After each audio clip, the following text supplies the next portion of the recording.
The whole purpose of the educational system isn't to teach people how to think or to think critically or to educate people. It's to condition people into obedience, into following orders no matter what. Truth comes from authority. It's not something you can discover on your own. You gotta give the teacher the answer they want, not the answer that's even necessarily true. It's about regurgitating knowledge, demonstrating that you can be an obedient worker or soldier drone for the omnipotent state. But Peterson rightfully calls out the collusion between state and corporate interests, which another term for it is fascism. I mean, that's where society's headed. You've got the glorification of political violence, these show trials where enemy politicians, the brazen use of coercion and political violence, and also that the people who are in power who can stay in power, so that the W2EF, the whole Great Reset, this whole idea of shareholder capitalism, stakeholder capitalism, it's all just a facade so that they can rule undisturbed by competition, by markets, by freedom. Corporations track purchasing decisions, developing algorithms that with increasing accuracy track our patterns of attention and action, allowing for the prediction of what might next be most enticing, doing so not only to offer us what we want, but to determine and shape what we need. Governments can and are colluding with these corporate agents to develop a picture not only of our actions, but of our thoughts and words, so that deviation from the desired end can be mapped, rewarded, and punished. The development of a digital identity and currency is nothing more than the likely end consequence of such inclinations, and the combination of both can and will facilitate the development of a surveillance state. That's one thing that doesn't get talked about enough is how terrible these central bank digital currencies are, especially in contrast to how incredible Bitcoin and other cryptos are, because they allow freedom from the banking system, freedom from the state. You can actually own a piece of wealth that nobody can take from you. It's really an incredible development.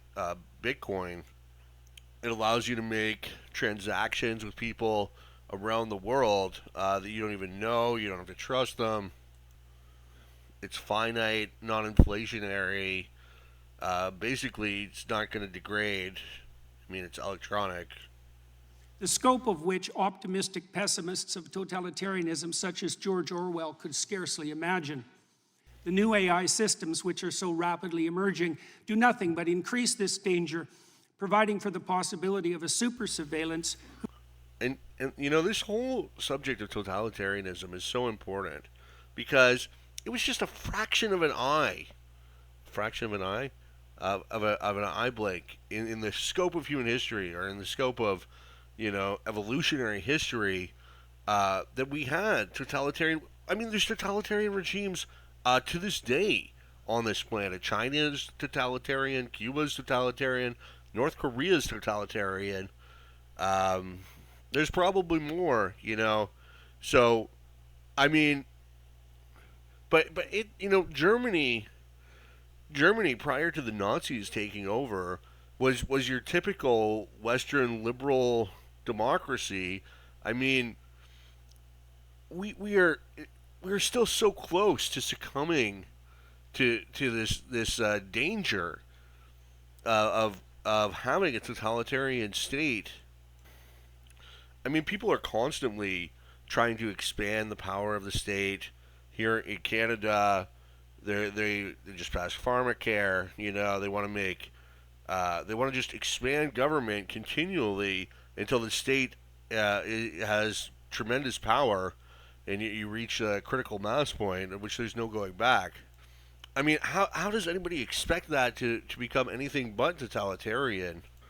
Already, government spending accounts for anywhere to 40 to 60% of economic output, depending on how you calculate it.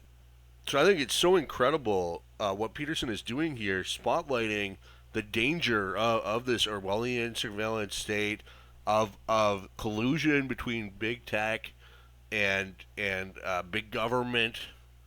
whose scope exceeds anything that mere unaugmented humans could imagine, while also making it certain that even the perceptions that in the real world shape our attitudes, conduct, and personality can be manipulated to the degree that we will not even be able to see a reality outside which that has been constructed by the superstate. The ultimate fascist collusion between gigantic self-interested corporations and paranoid security-obsessed anti-human governments.